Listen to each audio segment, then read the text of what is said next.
Bem, na semana passada, você que assistiu ao Cotidiano, assistiu a minha conversa, meu bate-papo com o psicólogo Marcos Govoni sobre felicidade, sobre alegria, enfim.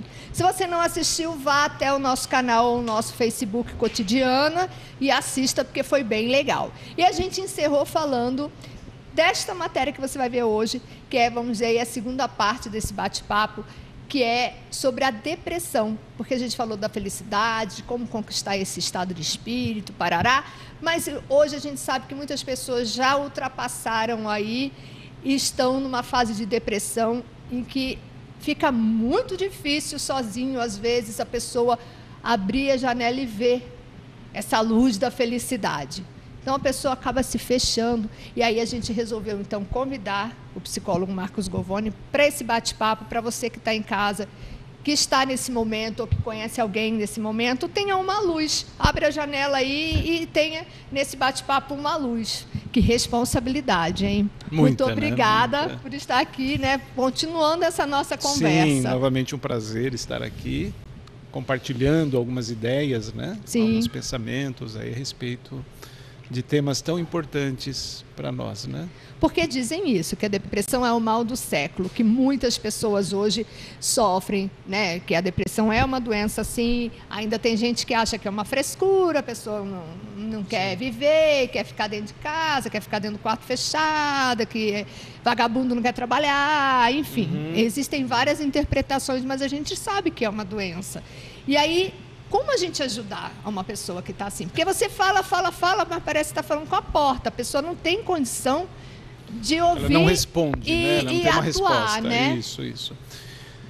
Olha, depressão é uma questão assim, extremamente séria, delicada. Eu acho importante a gente primeiro fazer uma verificação, uma diferenciação básica entre dois tipos de depressão que existem. Um tipo de depressão a gente chama de congênita. O próprio nome já nos faz entender que é uma depressão genética. Tá? Alguma disfunção física, a pessoa às vezes nasce já com essas dificuldades de neurotransmissores, então precisam de um acompanhamento, né? Às vezes na própria infância isso já começa a se manifestar. Então precisa de um acompanhamento medicamentoso, sim, para pôr em ordem o equilíbrio hormonal. Hormonal não, no caso os neurotransmissores. Né? Quer dizer, alguma coisa não está funcionando bem lá, um desequilíbrio que precisamos dessas substâncias.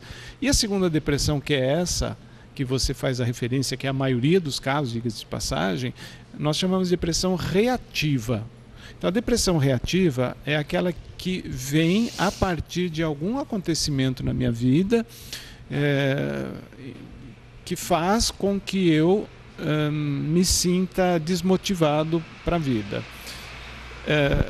E, basicamente, assim, antecipando já para pegar o gancho, né, a depressão é um indicativo muito forte de que a pessoa está muito insatisfeita com a vida que ela tem. Muito. Então, assim, chega num determinado ponto que realmente ela não vai responder. Ela entra num processo de pensamento, de vivência emocional interna, de uma negatividade assim, e é muito difícil lidar e viver com uma pessoa nesse estado, né? E o mais importante e interessante disso é que não tem uma medicação que cure depressão. Não existe. Isso faz a gente pensar que a depressão ela é muito mais um estado de alma que reflete no corpo do que um desequilíbrio do corpo que prejudica a alma. Então existem remédios de apoio que tentam dar um upzinho ali para ver se a pessoa sai sozinha daquilo, mas não existe um tratamento medicamentoso que cure depressão. Isso eu acho importante pontuar também. E assim também, às vezes a pessoa fala assim, mas meu Deus, eu nem percebi nada. De repente a pessoa, se fechou. Não é de repente, né? Nada na vida é de repente. De repente, né? São que você processos, percebeu, né? Que você estava fechado, enfim. A sociedade médica tende a tratar isso como uma doença. Então, ela vai se instalando aos poucos. Tem uma depressão muito importante que acomete um número muito grande de pessoas, e as pessoas às vezes nem sabem que isso é depressão, que é o resultado do estresse. Um dos sintomas básicos de uma pessoa estressada é a depressão. Então, o que é o estresse? O estresse, imagine alguém dizendo assim para você, ou você muda ou eu acabo com a tua vida. Então, ele vai comendo pelas beiradas. Então, quando a pessoa percebe, ela já está com a vida toda comprometida nesse aspecto, né? Agora, eu gosto muito de pensar na depressão como um processo dessa imaturidade emocional que nós temos. Disse inicialmente que a depressão é um sinal de como a pessoa está insatisfeita com a realidade que ela tem e ela não consegue mudar isso. Então ela fica de mal com a vida, porque a vida não está fazendo o que você quer. E toda vez que você entra nesse processo de frustração, de decepção com a vida, você passa a sentir um profundo sentimento de autopiedade por você mesmo. Para isso eu dou o nome de birra. Então é uma birra que nós fazemos. Mas assim, nada consciente, a pessoa não vai ter essa ideia. Não. Vai falar, não é consciente. porque a pessoa que está vivendo isso vai te ouvir agora, vai tipo, vai brigar comigo como muitos brigam, vai te odiar. Né? Mas quando ela... vai falar, peraí. Ela perdeu um ente querido, ela perdeu coisas muito importantes que isso é uma da vida birra, dela. Tudo isso, esse meu sofrimento? Mas no final das contas, eu fico de mal com a vida porque a vida não está fazendo o que eu quero. Não importa o motivo. Só que alguns casos são muito violentos, causam dores profundas em nós, em função de N razões que não dá para a gente abordar hoje aqui, mas que nós precisamos, porque essa é uma regra da vida. Nós precisamos nos adequar dentro do padrão que existe. Nós queremos, às vezes, inventar uma vida que não existe. É óbvio que nós vamos sofrer muito por isso. No programa anterior eu dizia que um motivo principal do nosso sofrimento é a ignorância que nós temos sobre o funcionamento das coisas, inclusive da própria vida, né? Então, quando nós identificamos isso, e quem convive com pessoas deprimidas, quando eu estou falando, olha, isso é uma birra, e mesmo quem está vivendo, porque eu fiquei de mal com a vida, porque a vida não está fazendo o que eu quero, eu não brinco mais. Em suma é isso. Então, por isso vem a medicação, dá um up, mas a pessoa às vezes não consegue sair. Por quê? Porque ela está fixada naquilo que ela quer, ela não quer abrir mão daquilo. Era muito importante para ela. E não está aqui, não estou discutindo e nem estou criticando que, olha, birra, isso. Não. Ou dando valor, desvalorizando o que a pessoa está sentindo. Não, de forma alguma. Eu olho sobre o ponto de vista dinâmico. A dinâmica funciona assim.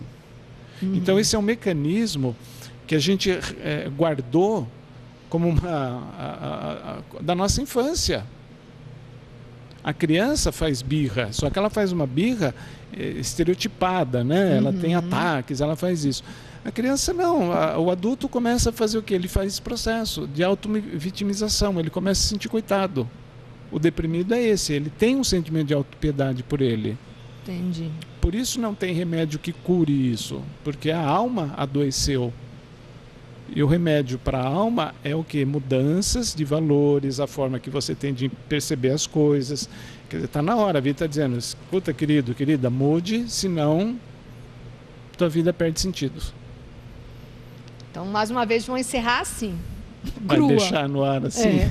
Só com essa frase aí, querida, mude, ou então, como a vida perde sentido? A vida perde sentido, então, claro. Você não dá sentido, você precisa dar um significado para ela.